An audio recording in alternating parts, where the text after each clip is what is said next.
करते हैं new topic की, जिसका नाम है आरबीसी का फॉर्मेशन।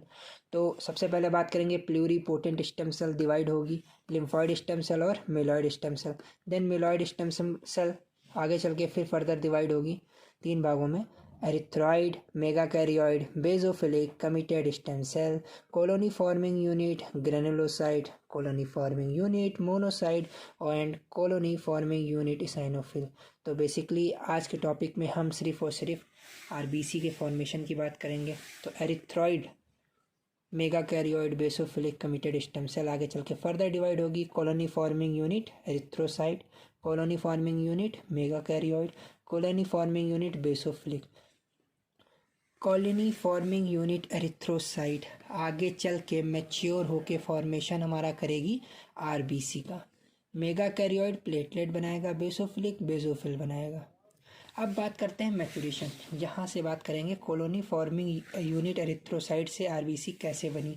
तो कोई भी सेल अगर हम उसके मैच्योर होने की बात करते हैं तो कैसे होगी उसकी, या तो उसका साइज मैच्योरेशन देखेंगे, न्यूक्लियर मैच्योरेशन की बात करेंगे और साइटोप्लाज्मिक मैच्योरेशन की बात करेंगे।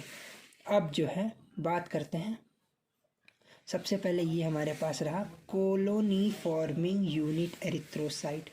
ये एक सेल है जो आगे चल के सबसे पहले बनाएगी प्रो एरिथ्रोब्लास्ट, फिर प्रो एरिथ्रोब्लास्ट से बनेगी erythroblast basophilic, then erythroblast polychromatic, then erythroblast orthochromatic, reticulocyte बनेगी, मेगा मैच्योर एरिथ्रोसाइट बन जाएगा। तो ये मैच्योर एरिथ्रोसाइट को ही हम लोग बोलते हैं आरबीसी। अब धीरे धीरे क्या इसमें चेंजेस हुए हैं, इनके नाम कैसे पड़े और क्या क्या इसकी कंडीशन हुई, ये सब देखेंगे। तो कॉलोनी फॉर्मिंग एरिथ्रोसाइट कहाँ से बना? कॉलोनी फॉर्मिंग एरिथ्रोसाइट बना एरिथ्रॉइड कमिटेड स्टेम सेल से। अब ये जो है कॉलोनी फॉर्मिंग एरिथ्रोसाइट आगे चल के बनाएगा प्रो एरिथ्रोब्लास्ट। प्रो एरिथ्रोब्लास्ट क्या होगा, यहाँ पे साइज़, ये प्रो एरिथ्रोब्लास्ट बहुत बड़ा साइज़ का होगा। ये धीरे धीरे धीरे धीरे आगे जाते आरबीसी बनेगी तो साइज़ घटता जाएगा। तो प्रो एरिथ्रोब्लास्ट में क्या होगा, न्यूक्लियस लार्ज होगा, इसका न्यूक्लियस लार्ज होगा। यहाँ पे क्या होगा, साइटोप्लाज्म में बेसोफिलिक साइटोप्लाज्म होगा। बेसोफिलिक साइटोप्लाज्म से क्यों कहते हैं, क्योंकि यहाँ पे आरएनए राइबोसोम की बात करेंगे। राइबोसोम कंटेंट जो होता है पेरिफेरल में साइटोप्लाज्म में बहुत फैला होता है। अब राइबोसोम जब यहाँ पे फैला होता है तो इसके कारण इसका कलर नीला हो जाता है। नीला क्यों हो जाता है, डीएनए, राइबोसोम क्या है, राइबोसोम में बेसिकली क्या है, आरएनए मिलता है, और डीएनए और आरएनए जो होते हैं वो ब्लू कलर के होते हैं। तो इसीलिए इसका साइटोप्लाज्म जो है वो ब्लू कलर का दिखता है, तो इसका नाम पड़ गया बेसोफिलिक साइटोप्लाज्म।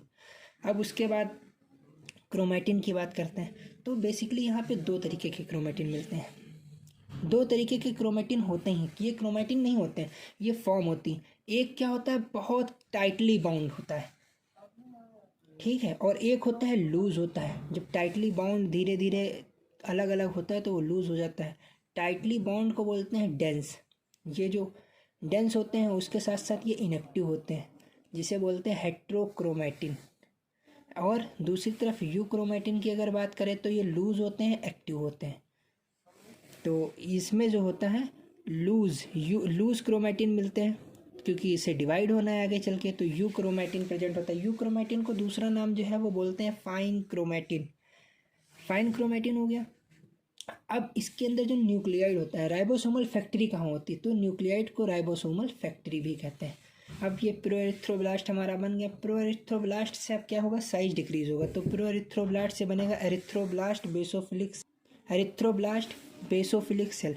अब इसका नाम एरिथ्रोब्लास्ट बेसोफिलिक क्यों मिला, इसमें साइड में मतलब पेरिफेरल में साइटोप्लाज्म में बेसोफिलिक मतलब राइबोसोम कंटेंट बहुत ज़्यादा होगा। और यहाँ पे न्यूक्लियस में क्या होगा, यू क्रोमैटिन और हेट्रोक्रोमैटिन दोनों प्रेजेंट होंगे। एरिथ्रोब्लास्ट बेसोफिलिक से आगे चल के क्या बना, एरिथ्रोब्लास्ट पॉलीक्रोमैटिक। अब इसमें क्या है, यहाँ तक हमें हीमोग्लोबिन बहुत नहीं बना। अब यहाँ पे क्या, हीमोग्लोबिन और राइबोसोम दोनों चीज़ें प्रेजेंट हैं, तो इसीलिए इसे बोलते हैं पॉलीक्रोमिक, मतलब लाल भी दिखेगा। हीमोग्लोबिन कैसा अपीयरेंस करेगा, रेड कलर का, जबकि राइबोसोम कैसा दिखेगा, ब्लू कलर का। तो सम पार्ट में आप देखेंगे यहाँ पे हीमोग्लोबिन दिखेगा, सम पार्ट में राइबोसोम दिखेगा, तो रेड और ब्लू कलर का होगा, इसीलिए इसे बोलते हैं एरिथ्रोब्लास्ट पॉलीक्रोमैटिक सेल। अब इसके बाद और यहाँ पे न्यूक्लियस का साइज और छोटा होता जाएगा। फिर आगे चल के एरिथ्रोब्लास्ट ऑर्थोक्रोमैटिक सेल बनेगी, एरिथ्रोब्लास्ट ऑर्थोक्रोमैटिक सेल। अब इसमें क्या होगा, इसमें राइबोसोम का कंटेंट बहुत ज़्यादा बढ़ जाएगा और राइबोसोम बहुत ही हल्का सा होगा। तो ये जो है कंडीशन कौन सी, और न्यूक्लियस का साइज बहुत कम होगा और यहीं से न्यूक्लियस जो है वो बाहर आ जाएगा। न्यूक्लियस क्या करेगा, न्यूक्लियस यहाँ से बाहर आ जाएगा। इस तरीके से एरिथ्रोब्लास्ट ऑर्थोक्रोमैटिक हो जाएगा। अब ये आगे चल के बनाएगा हैवी, ये जो सेल बनेगी इसमें क्या रहेगा, सेल में हैवी हीमोग्लोबिन रहेगा और वेरी लेस राइबोसोम रहेगा। अब यही आगे चल के क्या बनाएगी, रेटिकुलोसाइट। रेटिकुलोसाइट बन गया। रेटिकुलोसाइट क्या होता है, रेटिकुलोसाइट में 99% हीमोग्लोबिन होगा और 1% बहुत फाइन राइबोसोम होगा। रेटिकुलोसाइट से आगे चल के मैच्योर एरिथ्रोसाइट बन जाएगा। मैच्योर एरिथ्रोसाइट का ही दूसरा नाम है आरबीसी, जिसको हम जानते हैं। तो ये हमारी पूरी साइकिल हो गई। तो इसे याद कैसे करेंगे, एक बार देखते हैं। कॉलोनी फॉर्मिंग यूनिट एरिथ्रोसाइट बना, पहली चीज़। अब एरिथ्रोसाइट से जो बना, क्या बना, यहाँ पे कॉलोनी फॉर्मिंग यूनिट एरिथ्रोसाइट हो गया और आरबीसी बनने का ये जो प्रोसेस होती है कॉलोनी फॉर्मिंग एरिथ्रोसाइट से एरिथ्रोब्लास्ट ऑर्थोक्रोमैटिक बनने का, ये सब होता है हमारा बोन मैरो में। और आरबीसी कहाँ निकलती है, पेरिफेरल सर्कुलेशन में। तो बात करते हैं। सबसे पहले बना प्रोएरिथ्रोब्लास्ट, फिर erythroblast, बेजोफिलिक, erythroblast polychromatic, erythroblast orthochromatic, उसके बाद रेटिकुलोसाइट और मैच्योर आरबीसी का फॉर्मेशन हो गया। इस तरीके से हमारी पूरी आरबीसी बन गई। अब आगे देखते हैं आरबीसी का शेप, डायमीटर, स्ट्रक्चर।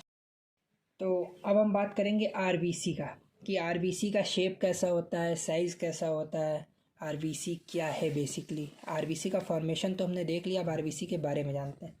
तो आरबीसी क्या होती है, आरबीसी का मेन काम होता है ऑक्सीजन का ट्रांसपोर्ट या ट्रांसपोर्ट ऑफ गैसेस एक्सचेंज। कैसी होती है, बाई कॉन्केव शेप्ड होती है, स्फेरिकल शेप होगी या फिर इलिप्टिकल शेप होगी। तो सबसे पहले जनरल की बात करेंगे तो आरबीसी जो होती है बाई कॉन्केव शेप्ड होगी। 7 से 8 माइक्रोमीटर का इसका डायमीटर होता है, 2.5 माइक्रोमीटर का एज होगा, 1 माइक्रोमीटर का सेंटर होगा। ये क्या होता है, लेस साइटोप्लाज्म होता है। आरबीसी की मेम्ब्रेन ज़्यादा होती है, तो मोर मेम्ब्रेन होती है या एक्स्ट्रा मेम्ब्रेनस बोल सकते हैं। इसमें क्या होगा, यहाँ पे देख सकते हैं यहाँ का पार्ट कम है, तो सेंटर में हमारा हीमोग्लोबिन कम होगा और पेरिफेरल में हीमोग्लोबिन ज़्यादा होगा। अगर हम माइक्रोस्कोप से इसे देखते हैं तो सेंट्रल में हीमोग्लोबिन कम होने के कारण ये हमें इस तरीके का अपीयर होगा और पेरिफेरल में कहाँ ज़्यादा होगा, एज पे, तो कुछ इस तरीके का अपीयरेंस माइक्रोस्कोप से होगा। अब हम बात करते हैं बेसिकली कि इसमें आरबीसी के अंदर कौन सी स्ट्रक्चरल प्रोटीन होती है। तो ये आरबीसी की क्या है, लेयर है, मेम्ब्रेन है। इसमें प्रेजेंट होती है पहले तो एम्बेडेड प्रोटीन, और इसके नीचे जो होती है स्पेक्टिन प्रोटीन होती है। जो एम्बेडेड और स्पेक्टिन को जोड़ती है उसको बोलते हैं एनकायरिन प्रोटीन। तो बेसिकली हमें आरबीसी की प्रोटीन की जब हम बात करेंगे तो हमें 3 प्रोटीन के बारे में पता होना चाहिए। प्रोटीन एम्बेडेड कौन सी, एम्बेडेड प्रोटीन के बारे में, एनकायरिन के बारे में, स्पेक्टिन के बारे में। अब जो है इनका वर्क क्या होता है और क्यों ये आरबीसी के लिए बहुत इंपॉर्टेंट है। तो आरबीसी का जो मेम्ब्रेन होती है वो बहुत बड़ी होती है। अब उसे क्या करना होता है, छोटी छोटी जगहों से पास होना रहता है। तो ये क्या करती हैं, अपने मेम्ब्रेन को जो है, इस जैसे ये मेम्ब्रेन है कोई से खींचती हैं अपनी तरफ, पुल कर लेंगी चारों तरफ से, तो आराम से मेम्ब्रेन छोटी हो जाएगी। बेसिकली बात हम करें तो स्ट्रक्चरल जो होता है वो मेंटेन रखती हैं ये प्रोटीन। कौन सी, स्पेक्टिन, एनकायरिन और एम्बेडेड प्रोटीन। अगर बाइकानकेव को खींच खींच के यही प्रोटीन स्फेरिकल शेप में ले आती हैं तो इसे बोलते हैं, अगर इसे खींच खींच के स्फेरिकल शेप में कर देंगे तो बोलेंगे हेरिडिटी स्फेरोसाइटोसिस। अगर यही स्फेरिकल की जगह और खींच के इलेप्टिकल शेप में कर देंगी तो इसे बोलते हैं हेरिडिटी इलेप्टोसाइटोसिस। तो ये जो था पूरा अपना आरबीसी के बारे में था। आरबीसी की पूरी कहानी यहीं पे ख़त्म होती है। मिलते हैं नेक्स्ट वीडियो में। Thank you.